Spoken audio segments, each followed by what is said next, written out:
For session two of the November Widening the Pipeline training, journalists who cover mental health must always be mindful of how vulnerable their interview subjects can be when they're reporting on challenges.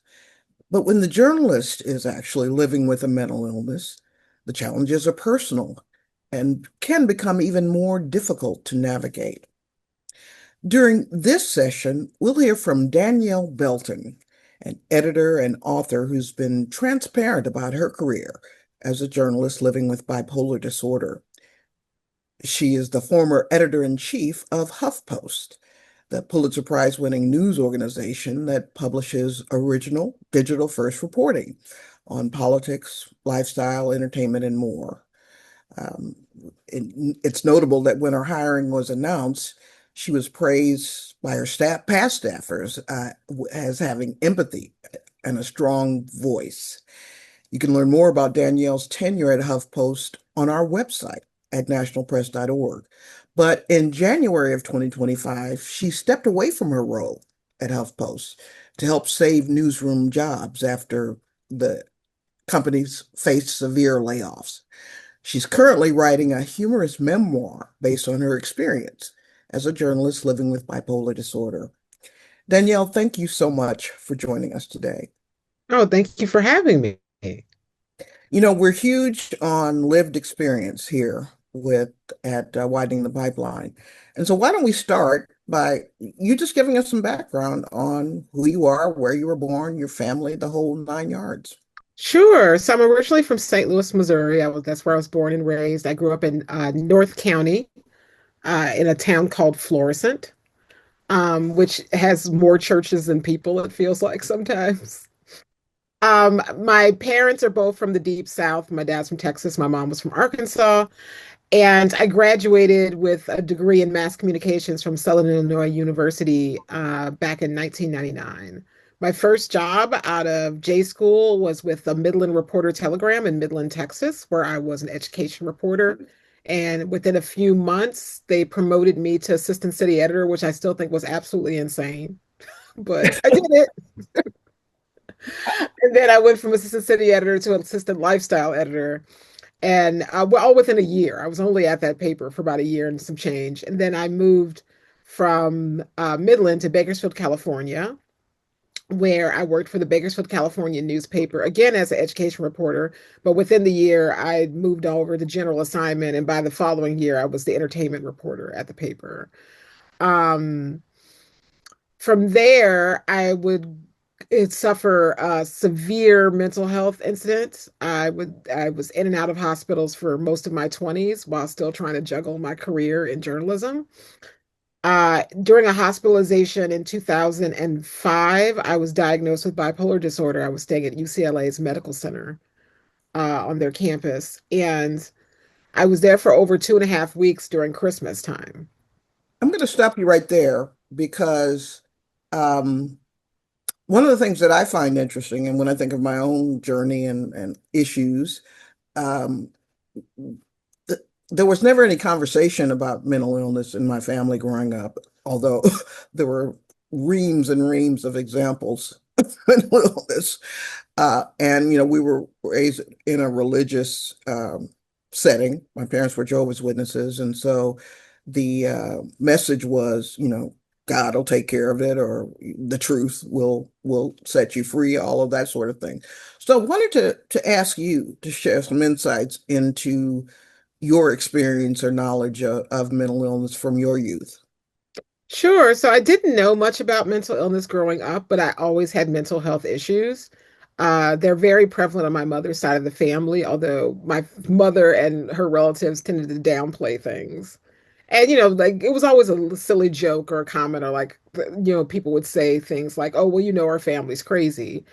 Um, and as a kid, I remember thinking, well, what does that mean? Are we just like a little off? Like, what are you talking about?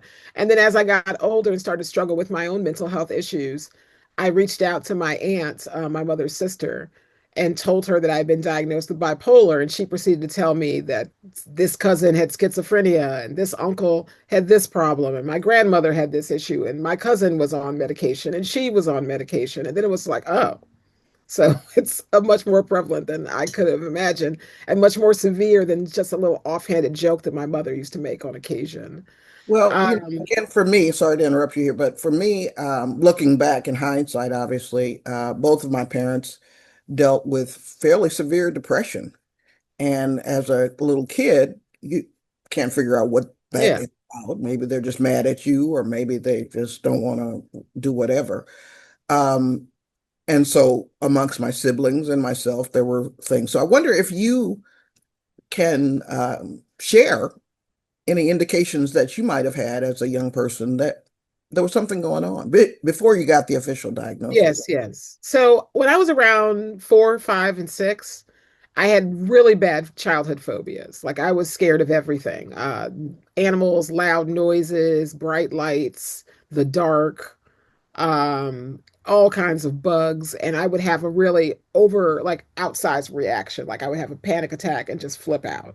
And my parents just thought I was being a brat or just an annoying little kid and didn't understand it. But what it was, I just had severe anxiety, and the anxiety was triggered by any type of stress or being overstimulated. Because I've never been officially diagnosed with being on the spectrum, but I'm pretty sure I'm on the spectrum.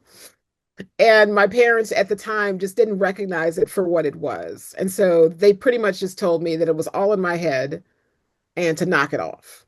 And so what I ended up doing was learning how to suppress it because it never really went away. I never really knocked it off. I just got a lot better at masking it and hiding that I was having a panic attack or a stress response to the same stressors that I've had since I was a kid.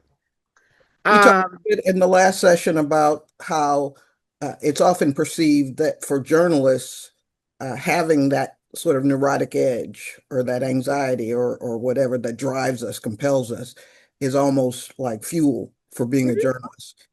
Is that something that you sort of used in your toolkit early on? Again, pre-diagnosis, before you knew what was going on. Did you see yourself as being motivated by your anxiety? I was prompted by pressure. So if there was no pressure, no deadline, who knows when that story would get turned in. But if I had a deadline and there was pressure put on me, I could get anything done. I could move mountains. And so a lot of times I was waiting for the spirit to move me to do things.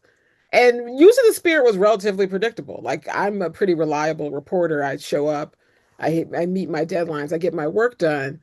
But when I started having mental health challenges that were more severe, it became much more complex and more difficult for me to manage. Like there was a point in my career when I was working in Bakersfield around my first year there. One of my bosses had outed me as being divorced. She didn't mean to; it was an accident. And I was in denial that I'd ever been married. I was married briefly in my early 20s, and the marriage was very tumultuous and awful. And so I was in such a deep denial that when my editor accidentally outed me, I just started drinking and I just had severe anxiety for months. And I would get my all my work done before 1 p.m. because I knew the anxiety attack was coming around noon. And so I knew I only had like the morning to really like do my reporting and write my stories because after noon I was just going to be a mess. And so you were outed about the divorce, but there came a point where you were also outed about having bipolar disorder. Is that correct? Yes, that's correct. After my hospitalization at UCLA in 2005, a local blogger who was upset with me because I didn't review his book, even though I'm not a book reviewer, but he was very upset about it. And he had heard from other people in the community, as well as a post that I wrote on MySpace, that I hadn't been well and that I had to take off from work. And so he outed me as being out of a mental hospital and having a severe mental illness. And it was horrifying. I was embarrassed. I felt ashamed and humiliated. I didn't understand why this person was targeting me in such a vicious way, considering that I'm not a book reviewer. It was just an insane response from an insane person. So That followed me for several years after I left the Californian. And when I would apply for jobs, it would show up in Google searches because eventually that person's blog was acquired by Bakersfield.com, the .com website that the Californian owned. And once that happened, I actually just called the Californian and told them about the page. And thankfully, they took everything down. But I did have a few jobs ask me about it. And I answered as truthfully and honestly as I could, but I'm pretty sure I lost out on at least one or two opportunities because of it. I meant to ask you before that question, when you've got the diagnosis, what emotions did you go? How did you handle it in that moment? In the moment, I was initially relieved because I'd been going in and out of hospitals for about 3 years at that point. And so I was, happy to finally have a diagnosis with the hopes that, maybe there would be some type of solution to my problem. Like, okay, now I know what it is. Is there going to be some medication or some treatment or some therapy that will just make this all stop?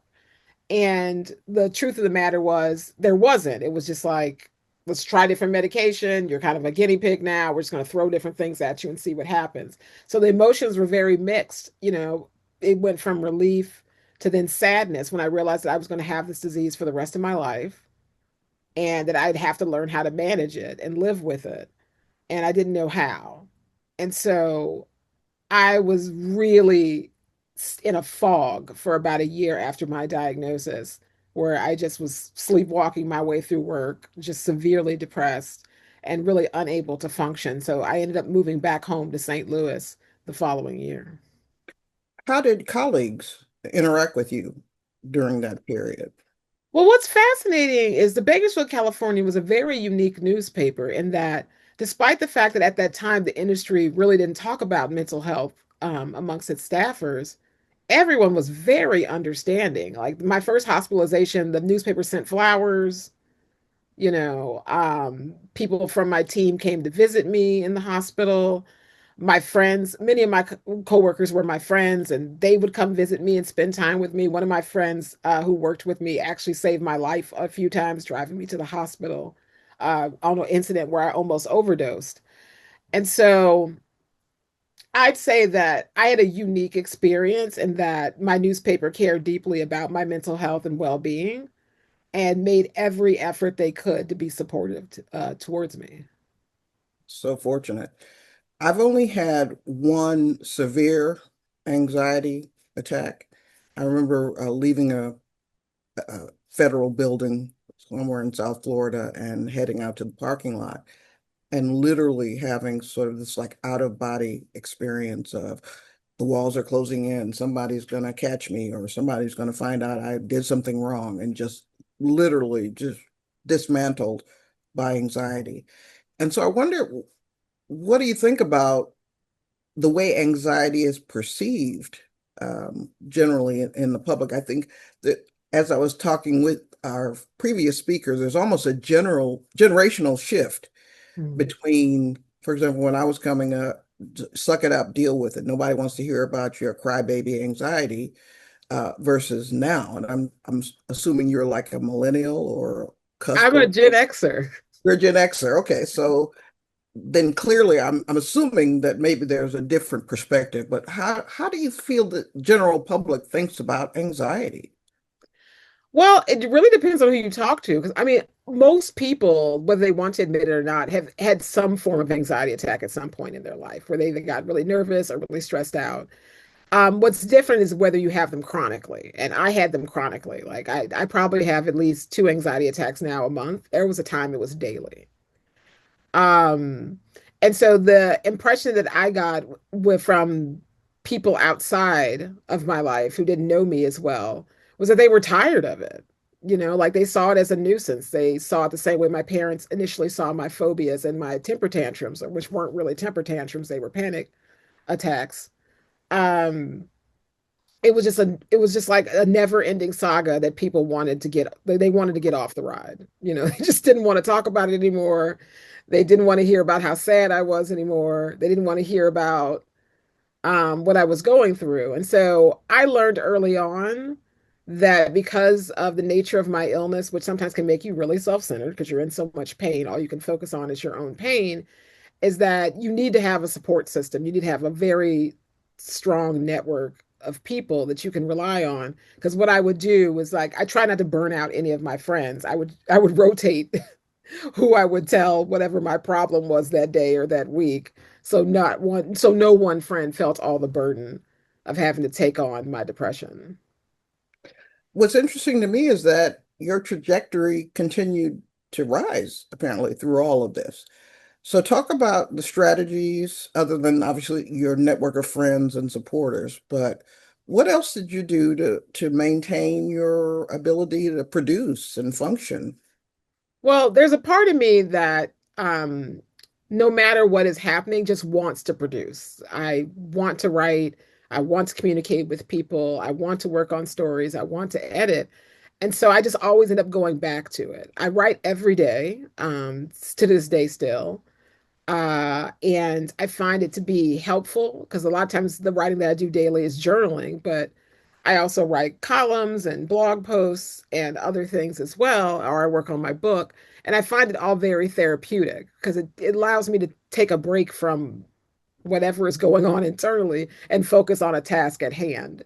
I've always been really good at compartmentalization, which I think is a side effect of my parents' response to my anxiety and panic attacks because they told me I had to get over it. And so I knew I couldn't get over it. So I got really good at just like putting my problems in a box, and just like storing it on a shelf in my brain and then trying to operate as if that box isn't there. Now, the good side about that is that I was still able to like climb the ladder in my career and really achieve a lot because I was so productive. But the downside is that eventually you have to deal with what is in that box. Eventually you just start to break down and you start to have other issues. I had lots of psychosomatic health issues that would pop up over time. Because if you don't deal with your anxiety, your depression, whatever your issues may be, your body will find a way to stop you. Like it'll just make up problems for you to solve, trying to make it's your body's central warning system trying to let you know something's wrong. You need to stop. You need to take a break. And I've had everything from eye twitches to convulsions to uh, like burning mouth syndrome, like just a grain of sand feeling like was in my eye when there was nothing there, for weeks.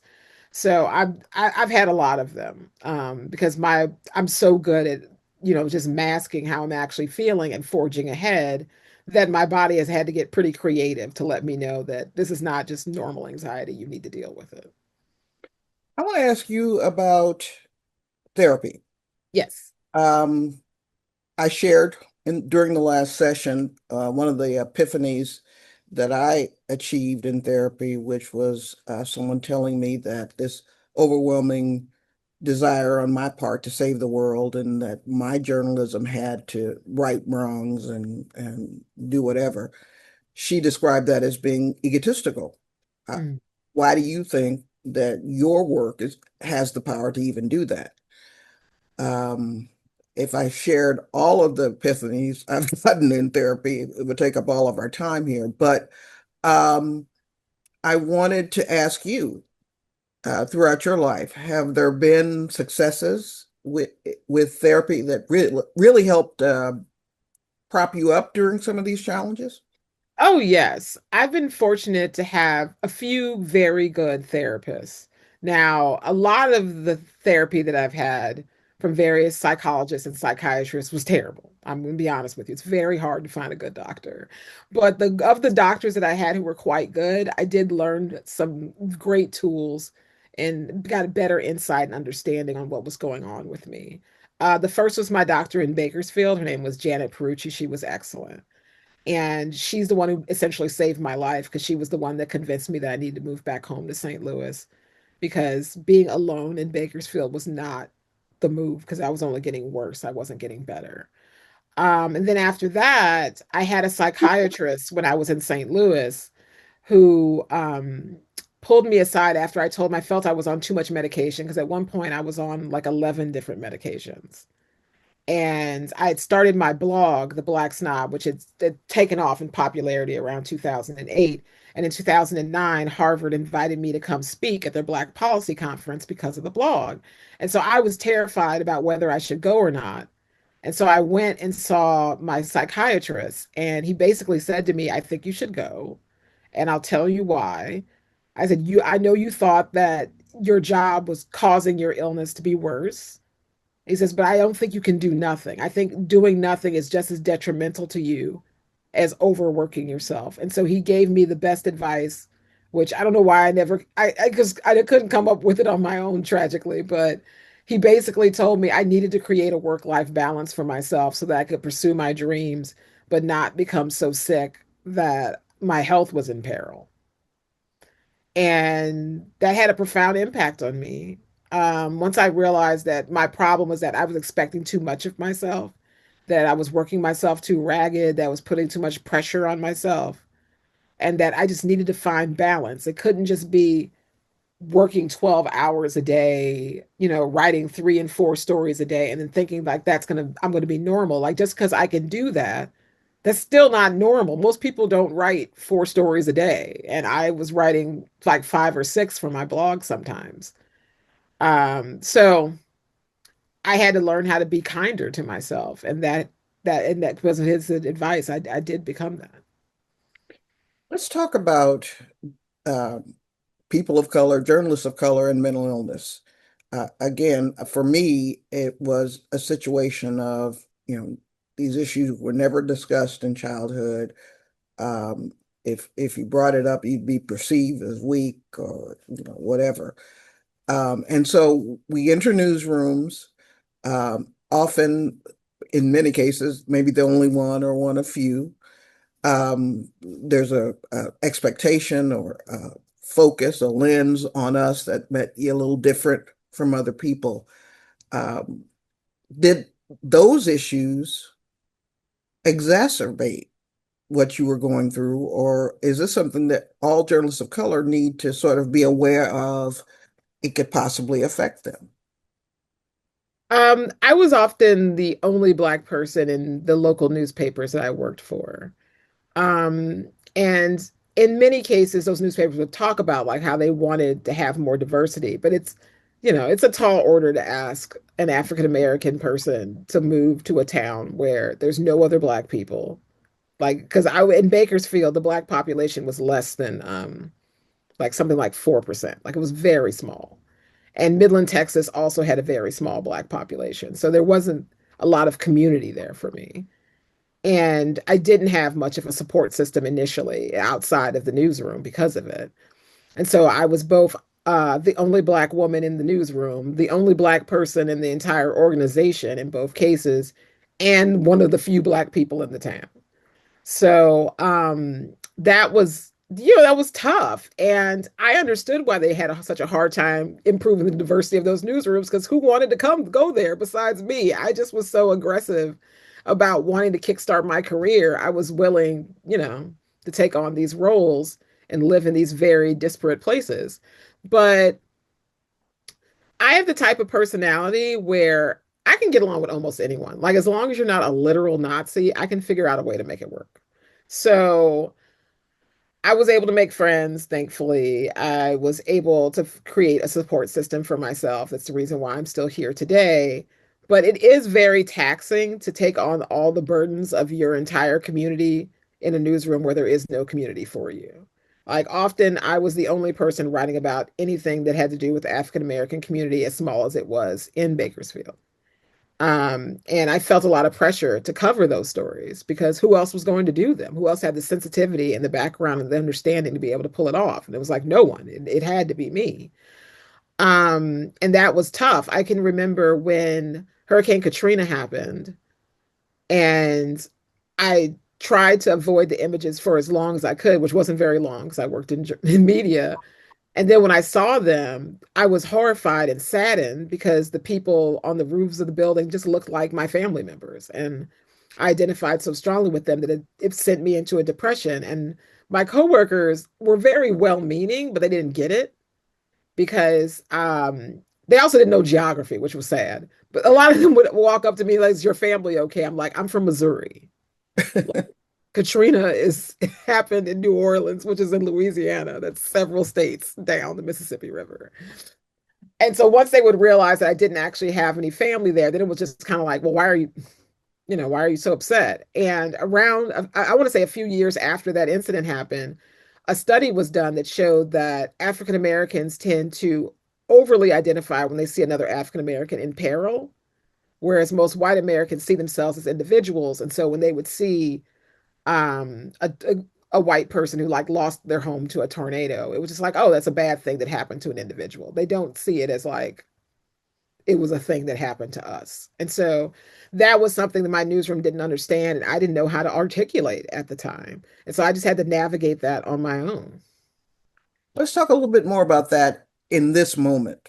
Uh, Again, that's one of the other things we talked about in the previous session, which is I shared the fact that when I woke up this morning and saw the story about Head Start programs closing due to the shutdown, I was a Head Start kid in the first year that it opened, and there's so many of the issues surrounding the SNAP and whether people will have access to food this Thanksgiving that really triggered me, if you want to use that term. I really sort of feel that. And so, what advice would you give to journalists in this moment right now who may be dealing with some of this vicarious trauma?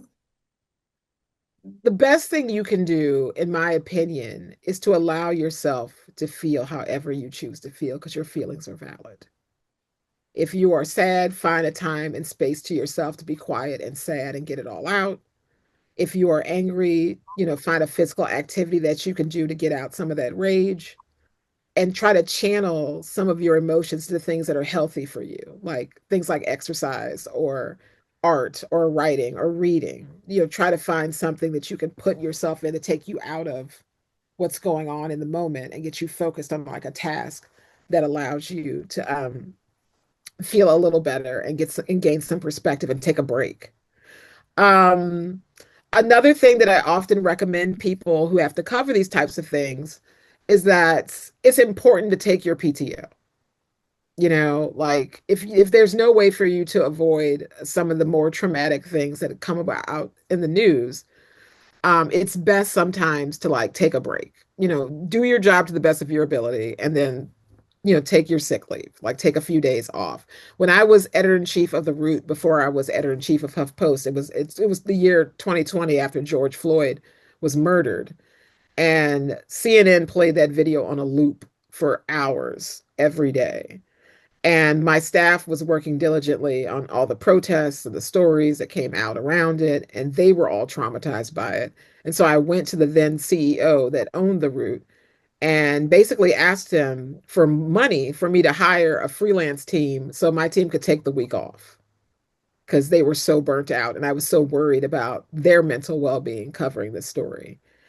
And so they approved it. I hired a team of freelancers and then asked some sister editors that were part of the larger organization. There were several websites that the Root was part of. And so I asked some of the editors at Jezebel, which we were all sister sites then, and they were kind enough to come on board and agree to edit the freelancer stories for the week so we could all take some time off. So yeah, I'm a big advocate of like take your time off. Like don't just continue to suffer in silence. Like speak up and take the PTO that's owed to you. Um and finally, on top of like taking time off and allowing yourself to feel however you feel and channeling that into something healthy, I often recommend like talking to people, like talk to your friends, talk to your fellow colleagues who share your same background, who are part of your community, and get it all out. Talk to a therapist, if you don't feel comfortable talking to friends and family about it. Because it's just important to be able to vocalize these things and like exercise it out of you so you can have that perspective and have that moment of healing to kind of like process and work through the emotions that are going on. I want to pivot here and talk about the issue of achieving in spite of, achieving and dealing with whatever's going on, and you're still winning, as they say. Yeah. And that appears to me to be certainly your story in that you started the blog, was very successful. I mean, if you're getting invitations to come and talk at Harvard, it's a big Yes. deal, right? You worked for the Root. You went from there to um, HuffPost. HuffPost. Um, you keep winning, girl. So talk to me about how you juggle the challenges, be it medication, therapy, maybe some days just not being able to get out of bed, and you still are able to accomplish things. Well, the reality is there's two parts of me. There's one part of me that deals with the illness, deals with depression, deals with imposter syndrome and self-doubt, and sometimes doesn't want to get out of bed or leave the house. But then there's another part of me that is supremely ambitious and desires to be the best at my, career and to achieve things and get to where I want to go in life. And those sides get into fights. And at the end of the day, the side that is the most ambitious always wins. So that side just drags the depressed, angry, miserable side of right along to wherever we're trying to go. And because the reality is, the part of me that loves myself today, because I do love myself now, is much stronger than the part of me that doesn't. And that is what has kept me going, during some of the darkest times in my life. Like around 2014, my mother was diagnosed with dementia, and my best friend was diagnosed with stage four colon cancer. My friend would be dead within 6 months, and my mother would forget who I was within like about a year. And I was in a deep, deep, deep depression for about 4 years after that. And I didn't come out of until my mother passed away in 2018. But that whole time that I was like struggling mentally and basically waiting to die, because I knew I wasn't going to harm myself, but I also didn't want to be here anymore because I was like, what's the point in life if it can be taken away from you so cruelly and quickly, or you could lose your mind, like what's the point? And at the same time that I was going through that, I got the job at the Root. I got the promotion at the Root. I moved to New York City. I got the Root's traffic up by 300% within my first year. I won a bunch of awards. My staff won a bunch of awards. We, broke stories. And it was fascinating because, like, if you had asked me, was I doing well, my answer would have been no, but it didn't look that way on paper because that part of me that was ambitious was still just dragging the other part along, and it was like, we're going to do this whether you want to or not. Eventually you'll be grateful that I made you do all these things, and I made you get up and go to work, and I made you edit these stories, and I made you meet with your staff, because the reality is you could stay in bed but you don't get better just staying in bed days on it on for weeks and months on end. Like that actually makes things worse after a while.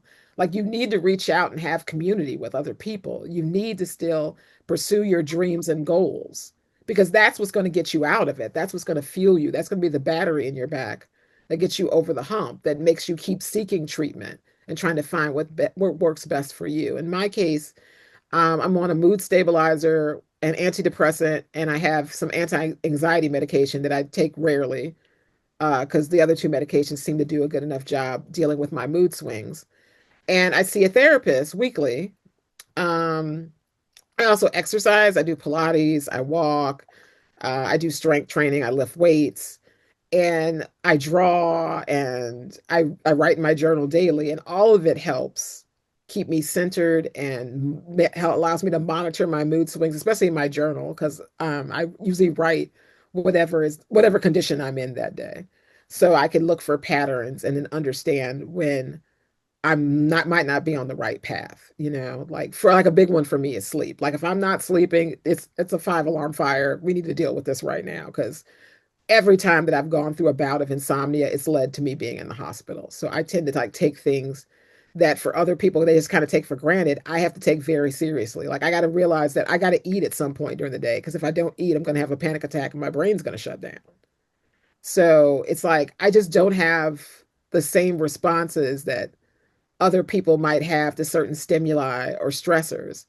And so I have to be aware of what my triggers are, and one of them is not sleeping and the other one's not eating, and stay on top of those things by through my therapist, through my journaling, and through my network of friends.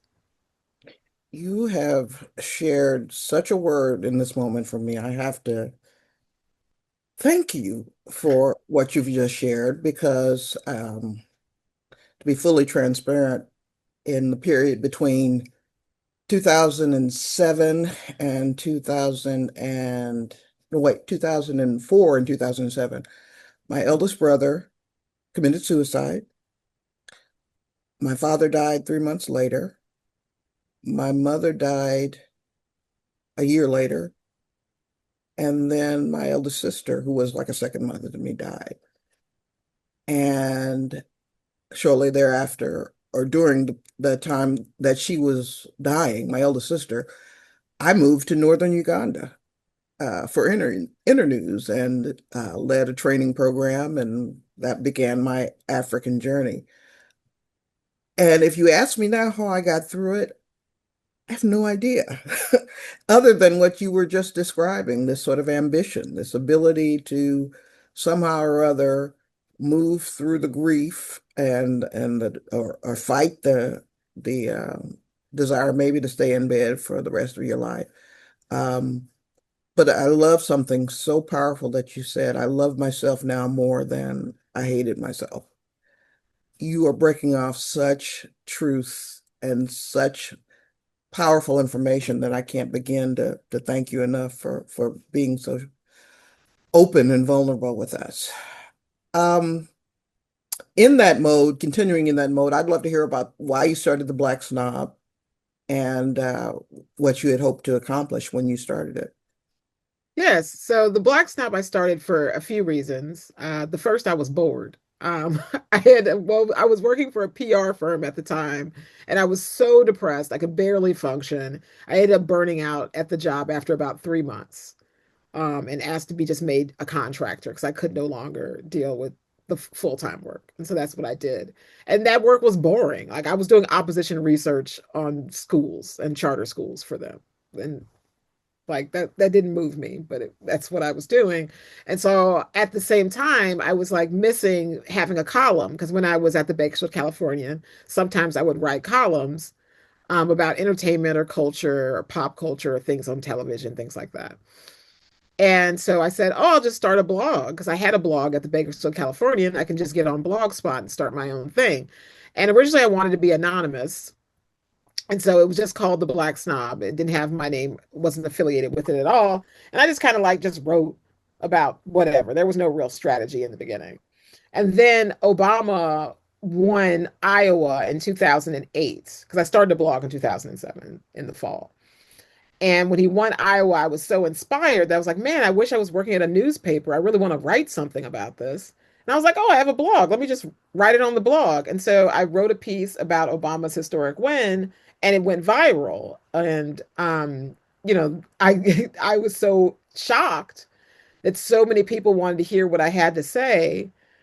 And it was really affirming for me because I always believed in my talent as a writer. And so what ended up happening was I got jealous of myself because I kept seeing online people saying, "Oh, the Black Snob is so brilliant. The Black Snob said this great thing." I was like, "The Black Snob, Danielle Belton wrote those things. Danielle Belton wants her credit." And so I changed it to Danielle Belton's The Black Snob and realized that this actually was really helpful because I was taking back my SEO because for the longest time, if you typed in Danielle Belton into Google, the first thing that came up was that hateful blog post that the guy in Bakersfield wrote.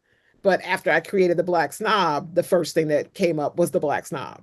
And so I cleaned up my SEO and eventually got that guy's blog taken down. And then the third thing that happened because of the blog, and why I wanted to do it, because I wanted to demonstrate to other journalists that I had the talent and the chops, to be in the big leagues, to be honest. Because it's like there used to be a path in journalism if you started out in small newspapers to get, to the major publications, but that path collapsed, after, Craigslist came about and like wiped out so many small town newspapers. And so I didn't see a clear path if I wanted to get published in the Times or the Washington Post. And so I realized that I needed to do something unconventional. And so I started the blog. And one of the things that I did on the blog was write about journalism. I wrote about Black journalists. Like any Black journalist who was prominent, I wrote about them on the blog, about what they were doing, what they were writing, because I knew that most journalists had Google alerts for themselves. And they would find out that I wrote about them. And they would read my blog and see that I was actually quite good and funny and smart, and they would give me work, and it worked. The For years I would go on to be hired at various places and get various opportunities because of that blog. I could seriously talk with you all afternoon. We're going to be have to pivot to an off the record Q&A session soon. But before we do that, um, tell us about the book that Oh, you're. sure. So, the book is a memoir that is specifically about my journey as a journalist living with bipolar disorder.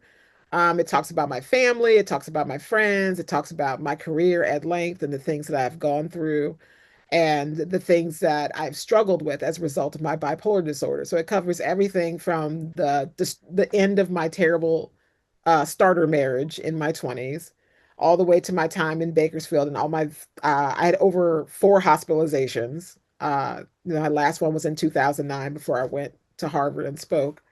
And I talk about, cashing in my 401k and moving to Washington, D.C. after I finally got stable, and just choosing to live openly with the illness rather than hide it. Because to me, yeah, I was just setting myself up for failure if I wasn't honest about it.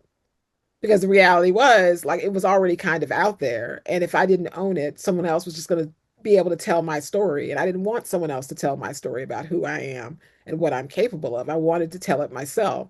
And so I took my power back by being open about living with this illness.